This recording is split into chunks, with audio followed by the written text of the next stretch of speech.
సరే మొన్న జరిగిన మున్సిపల్ గాని ఎలక్షన్‌లు అధికార పక్షంగా కాంగ్రెస్ పార్టీ అధికార బలం, అంగబలం, అర్ధబలంతోటి దాని పని అది చేసుకుంది.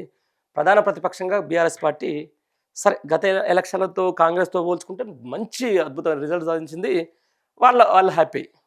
ఈడ కింద ముడ్డి మీద ఒక్కటి మాత్రం గట్టిగా ఇచ్చింది ఎవరంటే కట్టెల బెత్తంతోటి తెలంగాణ ప్రజలు బీజేపీకే. పాపం చాలా ఎక్స్‌పెక్టేషన్ పెట్టుకున్నారు. అద్భుతంగా ఎప్పుడు లేని బీజేపీ పార్టోళ్ళు ఈసారి పైసలు కూడా పంచరని చెప్పేసి విన్నా నేను. భారీ ఎత్తున.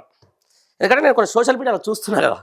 ఎప్పుడు వంచనోడు పైసలు వంచుడు ఏంది? ఏం కథ? ఏం కథ? చాలా భారీ ఎత్తున అసలు మొత్తం కరీంనగర్, నిజామాబాదు అసలు ఏకఛత్రాధిపత్యం కొట్టేస్తారు. రండి బిడ్డ ఎవరొస్తున్నారు రండి అని చెప్పేసి సవాళ్ళు, ప్రతి సవాళ్ళు.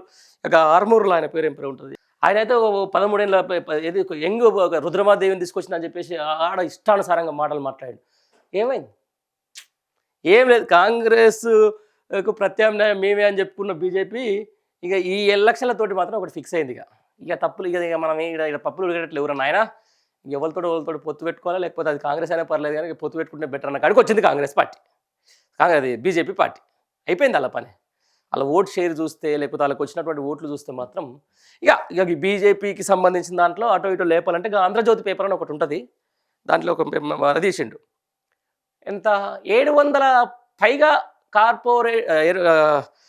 700 పైగా వార్డుల్లో గెలుపొందిన డివిజన్‌లో గెలుపొందిన బీఆర్ఎస్ పార్టీకి ఏమో 15% ఓట్లు వస్తాయట. బీజేపీ ఎంత 200 చిల్లరనో 300 చిల్లరలో గెలిచిన బీజేపీ పార్టీకి 20% ఓట్లు వస్తాయంట. ఎంత దరిద్రం ఇది!